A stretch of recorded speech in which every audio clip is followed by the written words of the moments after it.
My friend, the late and great Ted Gundersen, former head of the FBI in L.A., Dallas, and Memphis, requested of me and of his daughter that an autopsy was made of his body. And I thought, well, we had discussed that during his life. If anything were to happen to him, he wanted to find out what made him die. So for 6-7 weeks, he laid in cold storage waiting for an autopsy. I don't know if it's come out formally, but it has been done. You said that with his fingers becoming colored or purple, is that a sign of anything? Yes, that's one of the signs of arsenic poisoning. And several individuals in the past have turned into a black mummy as a result of acute arsenic poisoning, such as Lenin and the John Wilkes Booth double. But I had Ted under some type of treatment for a number of years with a certain special diet, rich in sulfur, rich foods, to neutralize the arsenic. And as a result, his fingernails, which had been dark purple black, had cleared up. But he was very busy in fighting the enemy, and he was receiving 30 phone calls a day, and as a result he did not go down to seek the treatment of alternative medical clinics, which would have subjected him to a process of chelation and other therapies to eliminate all the arsenic. One of the common results of arsenic poisoning is cancer of the bladder. How do you get arsenic poison? Well, unless somebody wanted to kill you. Well, it depends on, it can be occupational, a person working in mining, a person working in the chemical industry. I don't consider him gone. He's still here for what he's done. Ted Gundersen, former head of the FBI in Los Angeles, Dallas, and Memphis. He was opposed to the installation of smart meters, which we refer to as murder meters, and he's opposed to the death dumps that have been going on in this country. In fact, here in Covina, California, if you take a look at the sky, there's the residue of death dumps. That's correct. Nanoparticulates, aluminum oxides, sulfur, hexafluorides, strontium, barium, etc. He was concerned that the FBI and the CIA and those government agencies which control this country and are now trying to control the world and establish a global government are poisoning us. In the background, you'll hear a machine. They're taking off smart meters in this neighborhood. You know Deborah Tavares. Yes, I do. And very intelligent, pleasant woman. Oh, absolutely. Her husband is out there pulling these smart meters off and putting on analog meters. Ted was opposed to all of this. I spoke at the Eagle Forum in Long Beach, or the Long Beach Eagle Forum. You were there. Yes, I was.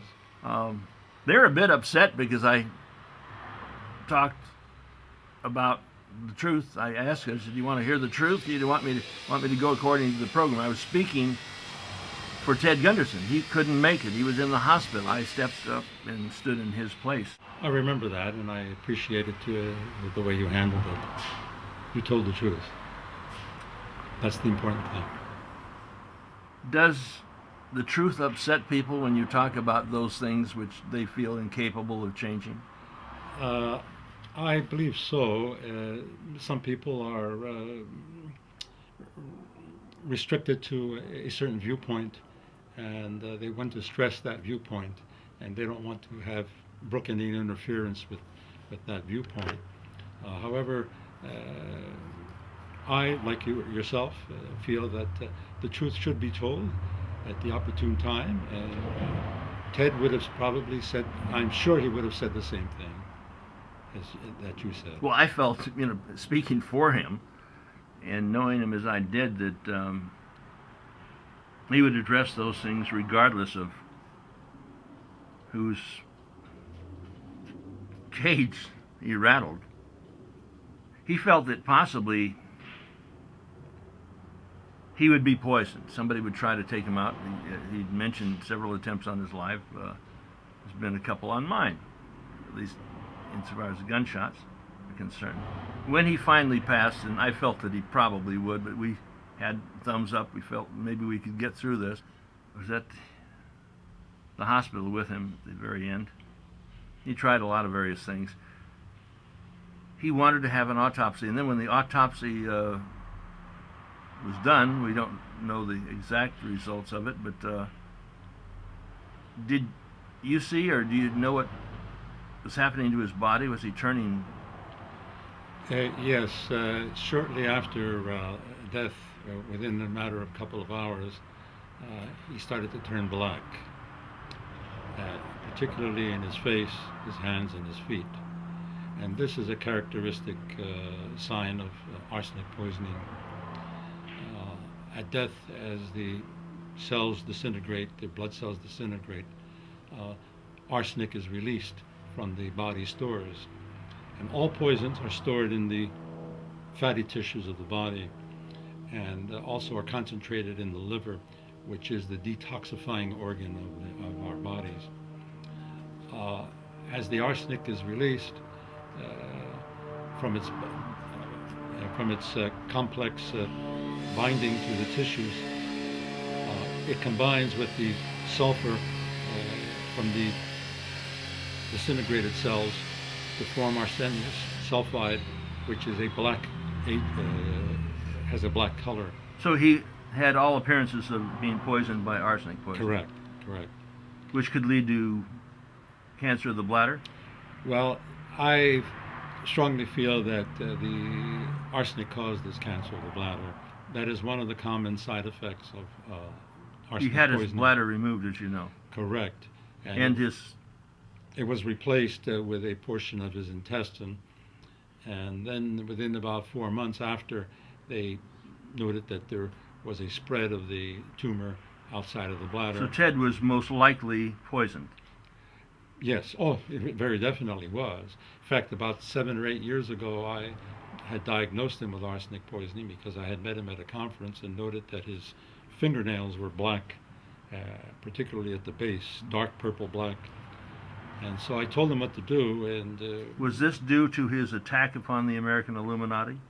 Yes, very definitely, and also his attack upon the CIA, which is being controlled by the Illuminati. The CIA is the enforcement arm of the CFR, is it not? Correct, that's correct. His investigations led to the city investigation of the McMartin Nursery School, and he had also investigated the Captain McDonald case, where he was convicted of murdering his wife and children, which he did not. But Captain McDonald was attempting to break up the drug ring at the military base that was shipping cocaine, bags of cocaine in the body cavities of the dead soldiers. That would be out of Vietnam? Yes, yes, very much so. That would be coming from the Golden Triangle, Correct. The Coon Saw operation? Correct. So he got the enmity of the certain people in the CIA and the military and others who were using the drug traffic as a means of generating funds in order to stir up revolutions and so on and so forth. So the CIA, rather than stopping drugs, is importing them from Afghanistan, which is the largest heroin producing area in the world today. Correct, correct, very much so. And they use it for their black bag operations. Many years ago, Congress had refused to give money to the CIA unless they listed for what purposes that they were to be used. And so the CIA started getting involved in the drug racket. So this is a way of funding black operations? Correct, correct. In your opinion, was Ted Gundersen murdered by an agency of this government? In your opinion, what would be your guess? My speculative guess would be that yes. And, he explained to me that he found arsenic dust in his apartment, on his table, on his chairs, and in the air conditioning duct, and also inside his locked car. on the steering wheel, on the seats. So someone who has the ability to enter secretly a car in an apartment house and do all that without leaving any fingerprints indicates someone high up in the circles, so to speak.